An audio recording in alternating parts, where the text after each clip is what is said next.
Welcome to the Political Matrix News. Politics, people, local, regional, national news. Political Matrix News keeps you informed. We have the sources, we have the truth from inside the Political Matrix. Welcome to another edition of Political Matrix News. I'm Mike Bates. Joining us on the Political Matrix today, Greg Fink, Scott Miller, and Tiffany Houston. This particular segment, we're going to discuss homelessness in America. And what's the cause? What's the solution? Who wants to take this one first? Well, since I'm over here in Alachua County, Florida, where we have a big homeless issue, and Tiffany's out there in California. And I think Alachua and Pensacola and are trying to be very much like California. I know over here that we have just the last several months, we've had tents popping up all over Central Florida with tent cities going up. There's a lot of rumors about it's because of the housing that's being created for the immigrants coming over the border, and so they're trying to make room for them. And so that being said, a lot of people that are in the housing are having to find a different way to live or different places to go. It's not guaranteed or verified or anything, but that's one coalition it's a very strange coincidence. At the same time everybody's coming over, at the same time we got a lot of tents being popped up everywhere. And right now, this is the home of the University of Florida and the Gators, and we have tents being popped up all near and around the campus, which is very bizarre. And so right now, the county has started buying these old hotels to put the homeless in, but so basically it's going to be like a Motel 6 with all the homeless people there. I think they're talking about doing the same thing over there in Pensacola. And but the people in Car City were having a fit about the Motel 6 over there being used for that. And so I think, the homeless issue, is a huge issue. I don't know how we're going to fix it. I do know that it's something that needs to be fixed pretty quick. And it's very big on the election issue for the presidential race this year. But the inflation caused by both of these guys, I think, is the biggest problem of it. And we've got to bring, I know they all say the economic measurements are all good, and the economy is actually getting better, and we have no recession, which I think is funny because, we have no recession, but we also have no jobs. We have no, disposable income. And the fact of the matter is that the prices are not coming down as quick as they say they are. And as long as that stays the course, the homelessness and the poverty and everything else is just going to keep on going up. Yeah, well, let me jump in there, Greg, because you said that we have no recession, but I sensed a little bit I'm of saying mockery. That's what they said. Well, I'm mocking that, yes. Right, I sense some mockery, but the reality is, if you go by the objective criteria of a recession being 2 consecutive quarters of negative GDP, we are not in a recession. Now, I'm not saying that Bidenomics are good. This nation is in deep trouble, largely because of inflation and debt. But to say, they say we're not in a recession, but implying that we really are, well, no, we're really not. Now, we really might not be. You're right, but we feel like we are. Well, we feel like we are because the expenses are going up. You got 7% inflation one year, 9% another. No, it's down to 3%. Well, that's still going up, and all that's cumulative, by the way. When you have 7, and then 9, and then 3, you end up with about 18, 19, 20% overall inflation over the years because it's not going down. So while the administration may be touting, it's only 3.1%, it's coming down. Prices are coming down. No, they're not coming down. The rate of growth is slowing. So there's a lot of deception in that. But, if we're going to be fair, and, I always want to be, I want to be fair to all sides. And the reality is we, under the accepted definition of a recession, are not in one.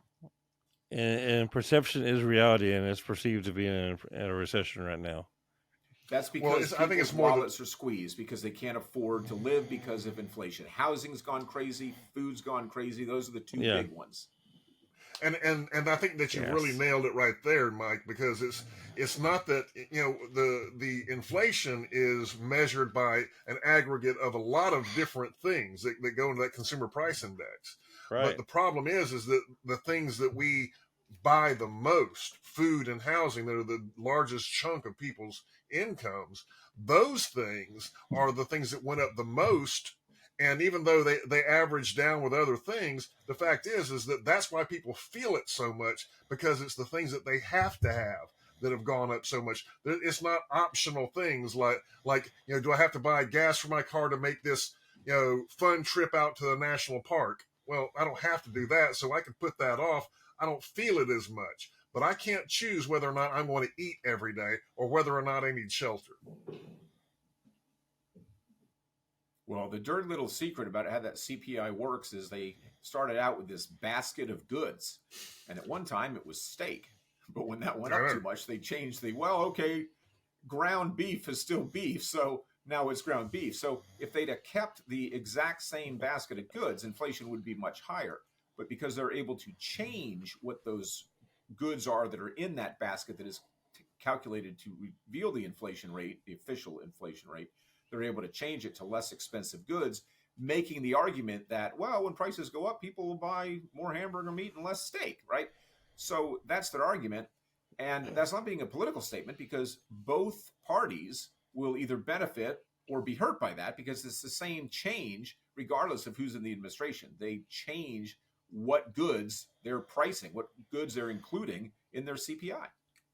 Well, the other dirty little secret there is that yes, they are able to adjust that basket of goods, but when they changed the change from steak to hamburger, it wasn't because people suddenly decided that hamburger was tastier. It's because it's what they could afford. And they changed the basket to reflect what people actually buy, but people change what they actually buy because their wallet tells them what they can buy. Exactly. There's no question that the CPI is a doctored number, and it is a lot lower than it really is. I'm simply pointing out that both parties either benefit or get hurt by that change, depending on who's in office and who's doing the attacking. And I just want to, Tiffany, what say you? I just want to add. So I'm in San Diego County, and California accounts for 28% of all people experiencing homelessness in the country, and 49% of all unsheltered people in the U.S. per a federal report, a recent one. And I think it's super important to recognize the systemic causes of homelessness in developing policies and programs that can prevent the crisis from deepening. In San Diego County here, I live in the north part of the county. The south part of the county, we have a large influx of migrants. And so the homeless camps are now banned. And so it's pushing the homeless people up to the northern part of the county where I live. And that's also happening with migrants. They're starting to shuffle, because it is such a large number, shuffle to the north part of the county as well. So you have migrants looking for housing. You have homeless, the unsheltered people who are also in need of housing. And there's a lot of programs that are offered here in California, but it is definitely a crisis. Yeah, and here in Florida, there's two bills going through the legislature right now. You got Senate Bill 1530 and House Bill 1365, both of which would make it illegal for people to sleep or camp on public grounds. Interestingly, that has been made law elsewhere. The Ninth Circuit overruled it in 2023. The 11th Circuit, though, which Florida is in, approved such a law in 2000, and the Supreme Court agreed to take up the Oregon case this term. So we'll find out, can the homeless be banned from sleeping on public property nationwide? We'll hear that sometime during this term. We've got to end this program, but we've got more political matrix. We got more political matrix news coming up. So pick another episode. We'll be back with more.